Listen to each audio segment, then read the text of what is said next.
The most important thing in communication is to hear what isn't being said.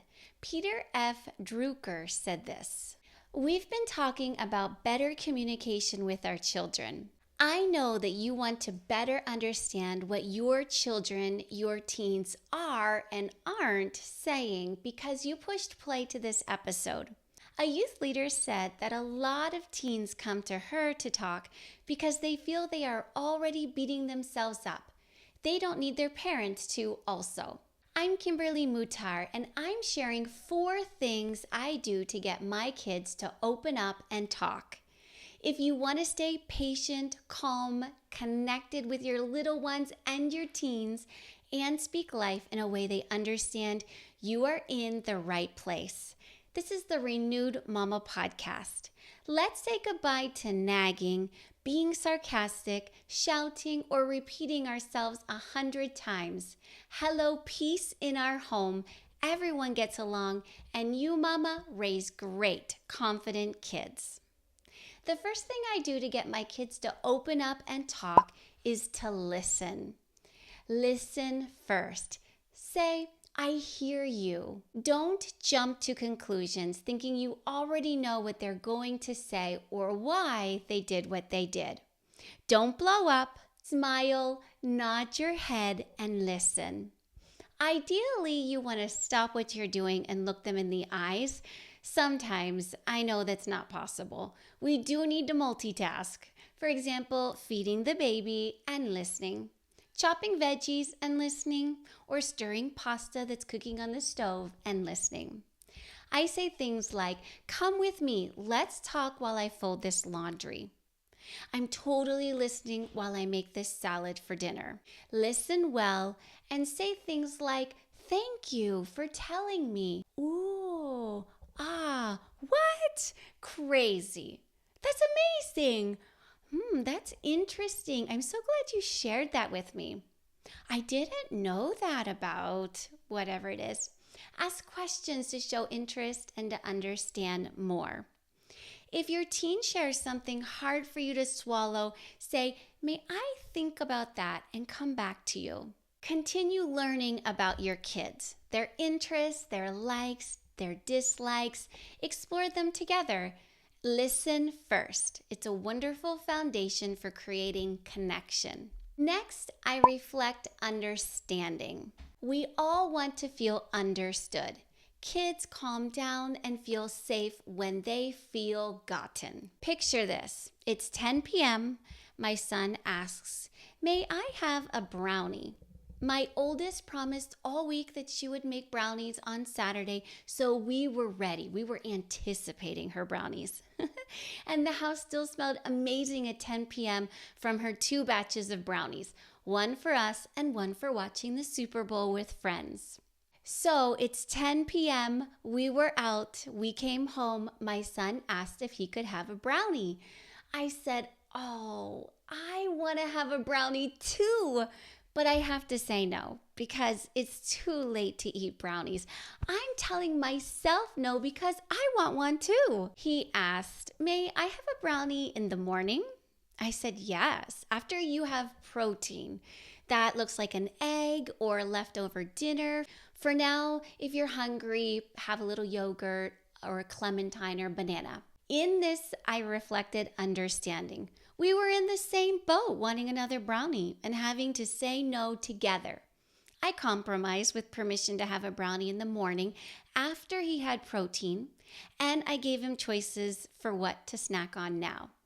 He went away happy and we ate some oranges together. You can reflect understanding by saying, I know it's going to sound crazy, but I had the same thing happen to me when I was in grade 5.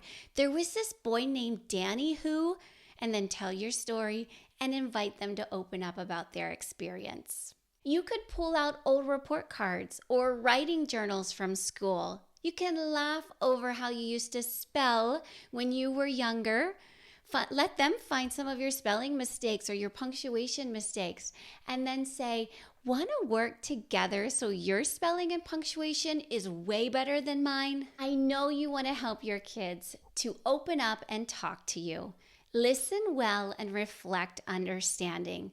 Then recognize their feelings. Don't downplay or minimize their feelings by saying, "Oh, that's not hard. You'll be okay. It'll all work out." Their feelings are big and real to them. Instead, ooh, ah, like I mentioned earlier, just listen. Say, "Tell me more about that." Now's not really the time to fix the situation, but to listen and to empathize. I have a grade 9 tutoring student, and on his way out the door after our tutoring session, he said, "There's this girl in my class who is so annoying. She sits right beside me, she talks all the time, and asks weird questions. But then I came into class the next day, and she'd been moved, and I was so glad. And then today I walked into French class, and she sits beside me." I said, "Oh, I'm sorry. You can't get away from her, can you?" We laughed. He laughed. I actually felt really honored that he trusted me with his story and his feelings about the situation. I had built trust that he felt he could share this with me. It meant a lot to me. Oftentimes, I remind myself in the moment that when a tutoring student shares something about their day or the classroom or another classmate, they just want me to listen. They don't want me to solve it or give them a lecture or advice. Reminds me of that youth leader. In the moment, I listen, show understanding, and recognize their feelings. Usually the opportunity to speak to their character or how they think or respond or what they can believe about the situation they shared comes up later, when the emotion or the frustration has calmed. That's more of a teachable opportunity than when they're worked up about it. I say all of this to say there are, of course, times when we need to correct in the moment. Don't misunderstand what I'm saying. If your child is hitting, taking a toy away without asking, speaking hurtful words, correct it. We treat each other with honor and respect.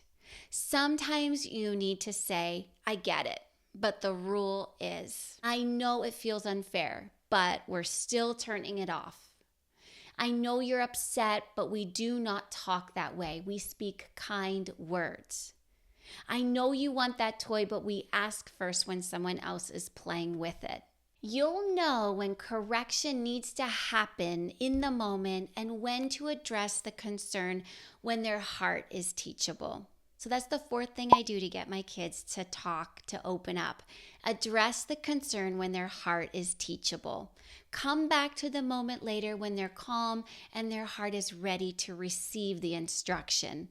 Say, "I was thinking about earlier when it was frustrating to turn off your device because you were really into that game." You could say, "I remember a time when I was angry at something my mom told me to do," and then tell the story. Then speak to their character and how to respond the next time it happens. This is how we guide our children and help them to grow. You also know your children well. If a temper tantrum or friction happens over a rule or request or an unmet expectation, think how you can handle it when it happens again. How will you respond? How will you stay calm? What will you say to be encouraging but firm and speak life? Then pregame them. Tell them in advance how it's going to go, how they are to respond or behave when you give them instructions. I share all about the Pregame Huddle in the Speak Life Badges sticker books. Remember the pregame talk. I highly recommend listening to the past episode called Use the Pregame Huddle to Help Your Child. This is episode 64.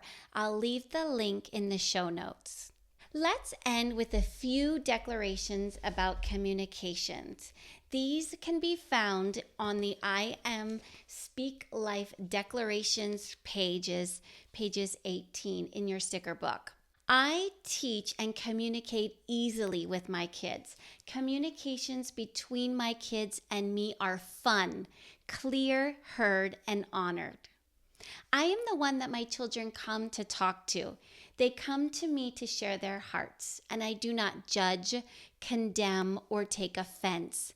My love for them is unconditional. I know how to instruct and discipline my kids in ways that show my love for them, that motivate them to succeed and reach their full potential. I empower my kids with my spoken words of life.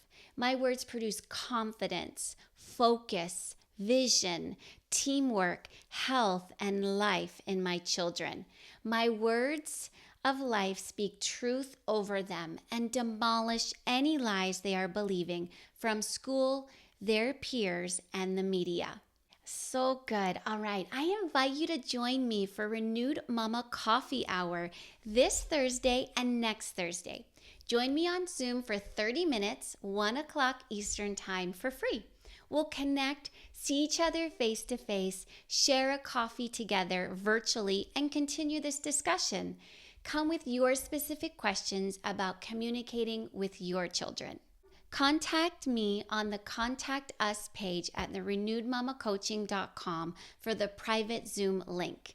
It's this Thursday and next Thursday at 1 o'clock Eastern. If today's episode encouraged you, would you share it with another mama you know who is saying, "Why won't my kids talk to me? Why won't they listen?" Maybe she's tried to tell her kids 100 times to pick up their Legos, or maybe she's really struggling to connect with their teenager. Share this episode with her and the invitation to the Renewed Mama Coffee Hour. Let's get better at communicating with our children together. For more resources, hey mama, do you want to encourage, motivate, and speak life to your children in a sticky, fun way with sticker award badges? Speak Life stickers and scripts will help you raise confident kids. Check it out at speaklifebadges.com. Feel stuck in criticism, negativity, or constant correction? Always calling out what your kids do wrong? Shift your communication to connection, encouragement, and motivation with Renewed Mama Coaching. Learn to speak life. Go to renewedmamacoaching.com and book your first coaching call.